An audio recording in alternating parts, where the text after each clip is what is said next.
And he was like, prior to the Brooklyn Nets becoming a thing, that the Supersonics outsold the Nets in merchandise. He was like, yeah, but it was fascinating because the Supersonics didn't even exist, and they were still outselling the Nets. And it's like, gets it off in time. And he's got it, baby! Big time Nets win! The only Net fans you know? The only Nets fans you know? Man. I mean, come on, man. Or are these guys? Welcome back to Only Net Fans You Know podcast. I'm Peter. Welcome to episode 100.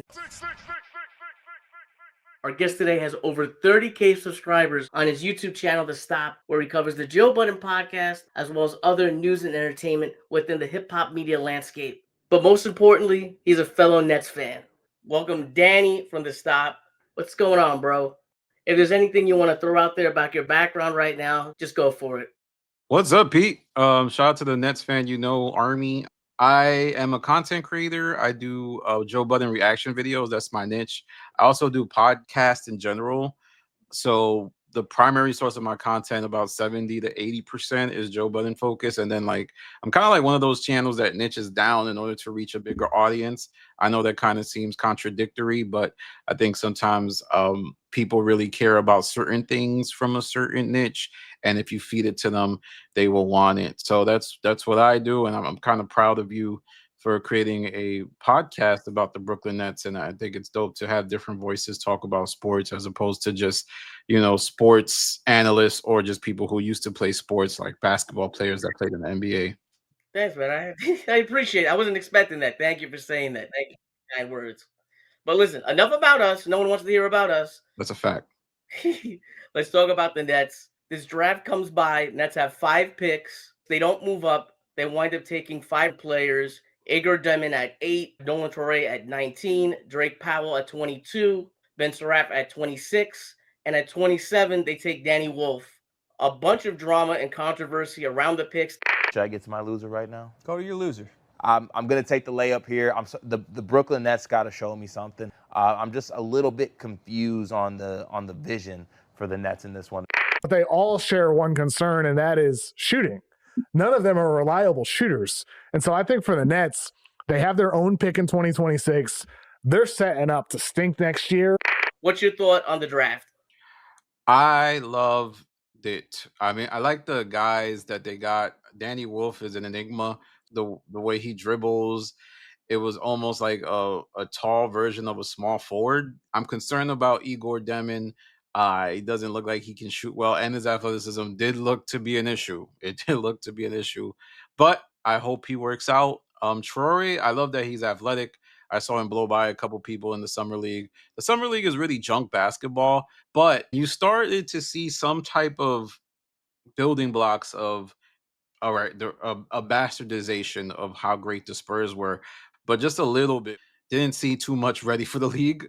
So I'm a little bit concerned. The only excitement I took from it is the Nets tickets are going to be really cheap this season, and I'm going to be going to a lot of games. This is how I kind of break down Summer League. Everyone watches a game or two. Everyone gets all excited. This guy's the next superstar. This guy sucks. We had Trae Young a couple years ago absolutely stink it up, having one of the worst Summer League games I think I've ever seen. And now, the guy's a star. So you don't want to put too much stock into it. But I think you could tell me if you agree with me or not with this. I think you want to see flashes. You want to see them be able to get open. I don't care if a guy takes 20 shots and he misses them all. But if he's getting good looks and he's blowing by guys, he's playing good defense, I could hang my hat on that. Well, what do you think about that? No, I think you want to see things that translate to the professional level. And the Summer League is junk basketball. I guess the biggest concern is if somebody looks totally out of their element. I remember there was this dude called Papa Giannis. You remember him? He looked terrible. He was a high draft pick. I think he played for the Kings. I didn't see any of that from the Nets players. I love what I saw from Saraf. He looked really cagey, and he was able to get to the hoop. And like I said, Danny Wolf was really, he was somewhat of a mini unicorn, where it's like, how did he do that? He even had kind of a chemistry with Timmy, which I thought was pretty cool to see for the first game, because you really don't see chemistry in the Summer League. So I'm gonna react to a couple things that you just said.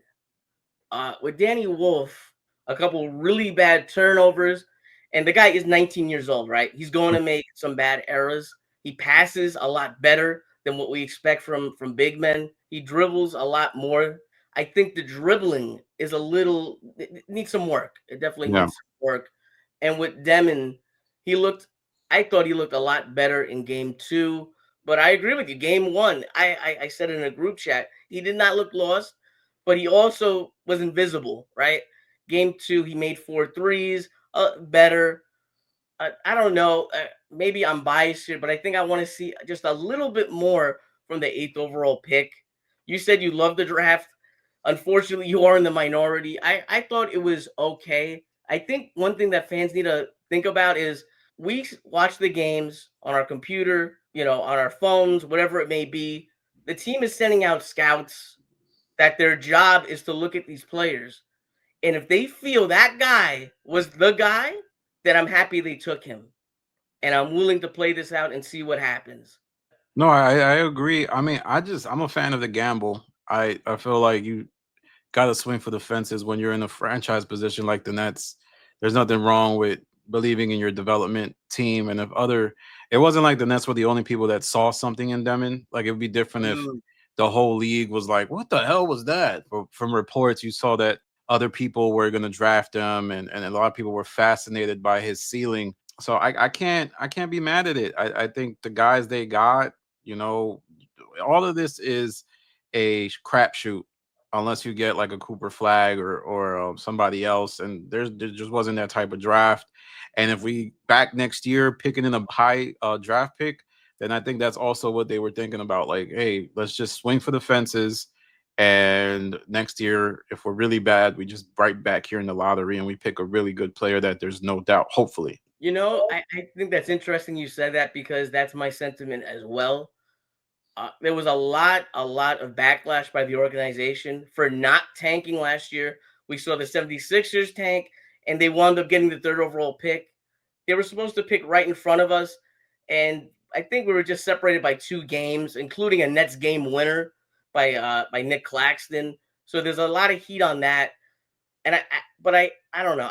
This is not anything that I've heard. This is my personal opinion. Knowing that they were going to have at least 5 picks, including that second rounder that wound up getting traded, maybe you play out the season and you take who you're going to take. And then we know next year we're going to have like 4 19-year-olds on the team. Our focus will be on next season's class. Hmm. I don't think there's anything wrong with that. I mean, I don't think there's it's okay to plan for the future. They got a good coach. It just seems like they have a system. They want to be Spurs East, which has kind of been what Mark's always wanted to be. And Mark's we trust somewhat, but he lost a lot of credibility over the last few years. And hopefully he's able to get that. And we see some flashes of potential. But like I said, I'm going to be enjoying the cheap Nets tickets this season. This team is not going to be good. And I think we know that. I think anybody who thinks they're going to be good or even cagey, no, I'm thinking 20-win season, maybe that. Well, probably around there, 2025. Wrapping up the rookies. Who's your favorite going into the season? They haven't played a lot, so just take this with a grain of salt. But who would be your favorite going into the year? I think Igor is the one I'm most invested in, but as far as what I've seen, it's close between Danny Wolf and Saraf. But Danny Wolf, just the way he looks is weird. It's not in a bad way, but in a good way.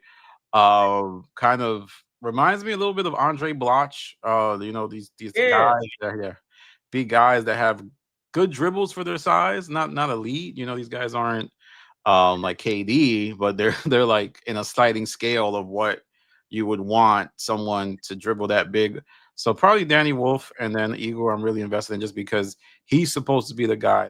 so this episode's going to come out in a couple hours, but I kind of wanted to break down the rookies in Summer League just a little bit more to add to the episode. Nolan Traore scored 7 points a game, shot 30% from the field, and shot 14% from three. We all knew that first step was very, very important to his game, but I think it's elite in the NBA right now. I think he could do a lot of damage. All he has to do is get that three-pointer down. He had a horrible game against the Knicks, shooting 1 of 8, scoring 2 points. Against the Wizards, he shot 3 of 10. He's got some stuff to work on, but you can't teach that first step. For a grade, I'm going to say B minus. And I don't think most people would assume this without looking at the stat sheet, but Ben Saraf basically had the same numbers as Nolan Traore. 7 points, 30% from the field, but he didn't hit a three-pointer. But you did see a couple flashes here and there. He did like a nice spin move. I think there's a lot of work to be done here. I'm going to give him a C minus. Like I was saying with Danny from the stop a couple minutes ago, I like Danny Wolf a lot. He has the passing IQ, the passing vision. I think the handles are an issue. That's not to say he won't be handling the ball at all. I just think he needs to work on it. Against the Magic, he wound up scoring 18 points, 6 rebounds. I thought he had a pretty good summer league. My only knock on him would be that there were a lot of costly turnovers that I felt like could have been avoided. Danny averaged 10 points a game, shot 39% from the field, 40% from three, 7 rebounds, 2 assists, a steal a game, and 2 blocks a game. I'm going to give him a grade of B minus. Egor Demin had his best game against the Magic. He had several clutch threes, scoring 14 points, shot 5 of 9, 4 of 8 from three. He got 5 rebounds and a steal. Through the last 2 games, he was able to get his stats up. 11 points a game, 40% from the field, 43% from three. He's getting 4 rebounds and 1 assist and 1 steal a game. I wish he would have drive more. You could see the passing IQ. With 1 more game left, I'm going to give him a B minus. All right, back to the episode. I guess you could say the biggest move of the offseason was the Nets trading Cam Johnson to Denver for Michael Porter Jr. and Denver's unprotected 2032 first. You just heard about the trade. What's your first reaction? I felt it was a good trade. I mean, you get a draft pick out of Cam. I feel like he was wasted here because he's a rotational player for a team that really matters in the playoffs. And Michael Porter Jr. fell out of that, which is why he fits on the Nets, because they don't need a championship rotational player. Michael Porter just doesn't seem to have his head in the game on a lot of occasions. There were times where I felt like he was really good, but then there was times like, oh, I don't know how this guy's on the championship team. So he fits over there with Jokic. I mean, it's rebuilding time. Happy to have Michael Porter gun, because I think that was something we didn't have last season. A gunner, someone who can shoot at a high level, but he's going to make some bonehead plays. He's kind of reminds me of like a boneheaded player. And I feel like his athleticism is starting to wane even at this young age, considering his past injury history. I think you nailed it on the head completely. Thank you. The stats are very, very similar, but between the players, stat-wise, you're pretty much getting the same guy. CJ was a little bit older. Michael Porter Jr. comes with a huge cap hit. I think that's the main difference between the players. You have Michael Porter Jr. has 2 years left at 38.3 this year, then 40.8 next year. Cam Johnson would have just made 21 million. So the Nets actually add on 17.2 million onto the cap sheet. And in return, they get a 2032 Denver first rounder. It's considered to be very valuable because you're going to have Jokic at 37 years old. So you're hoping that they're going to suck. I think Michael Porter Jr.'s role with the Nets is just going to be the whole veteran leadership in the locker room thing and some spacing, because the Nets really need some floor spacers with CJ gone now and a bunch of rookies who really aren't the best shooters. So if they can just if he can just bring a little bit of room, I think that goes a long, long way. Especially with Cam Thomas still being unsigned. That everyone's kind of holding their breath. Will he be signed? Is he going to get traded? All that. What's your take on Cam Thomas? And should they re-sign him? I don't think he's. I am not the biggest Cam Thomas guy. I feel like we could get a replacement player that can be a reasonable facsimile of him.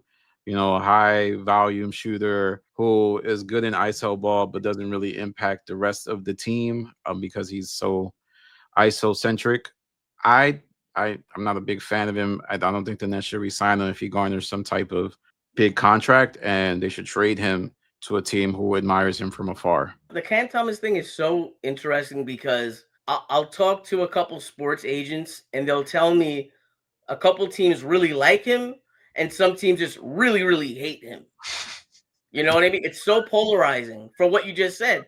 You know, how many 20-point scorers are on bad teams? It's not something that's that special. But then you watch the tape, like this guy is a scorer. Whether he's Yeah. going to be a sixth man, come off the bench, or be a starter is yet to be determined. And the Nets are probably lowballing him. Yeah. There's a lot of people that feel the same way that you do. Do you let an asset walk for nothing though?